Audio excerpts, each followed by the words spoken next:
చూస్ country delight, live better. ఇప్పుడే country delight app ని download చేసుకోండి. మొత్తానికి కాకినాడ రంగరాయ మెడికల్ కాలేజ్ మైదానం వాకర్స్ కు ఈ రోజు శుభదినం. ఈ రోజు తెల్లవారుజామున మార్నింగ్ వాక్ తిరిగి ప్రారంభమైంది. రెగ్యులర్ వాకర్స్ అందరూ ఎంపీ సానా సతీష్ బాబుతో కలిసి నడక మొదలు పెట్టారు. గత ఏడాది సెప్టెంబర్లో యువకుల గొడవ, జనసేన ఎమ్మెల్యే పంత నానాజీ జోక్యం, ఆ ఘర్షణలో medical college HOD doctor Umamaheswararao గాయపడటం వంటి సంఘటనలతో వివాదం చెలరేగింది. తర్వాత ఇద్దరు పెద్ద మనసుతో వ్యవహరించడంతో సమస్య సద్దుమణిగిన గ్రౌండ్ లోకి బయట వ్యక్తులు ప్రవేశం ఆపివేశారు. 11 నెలలుగా వాకర్స్ అసోసియేషన్ పలు దఫాలు ఎంపీ సానా, జిల్లా కలెక్టర్ శామ్ మోహన్ ను కలిశారు. మైదానంలోకి అనుమతించాలని కోరారు. స్వతహాగా ఎంపీ క్రీడాకారుడు కావడంతో ఈ సమస్య ప్రాధాన్యతను గుర్తించారు.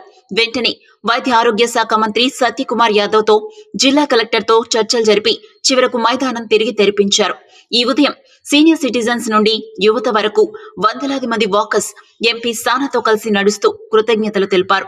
సమర్థవంతమైన నాయకుడుంటే ఏ సమస్య అయినా పరిష్కారం అవుతుందనటానికి ఇదొక్కటే నిదర్శనమని వాకర్స్ ప్రశంసించారు సానా సతీష్ బాబును. కాకినాడలో ఇంతమంది నడవటానికి పబ్లిక్ ప్రదేశం మరొకటి లేకపోవడంతో ఆర్ఆర్ఎం మైదానం వాకర్స్ కు ప్రాణాధారమైంది.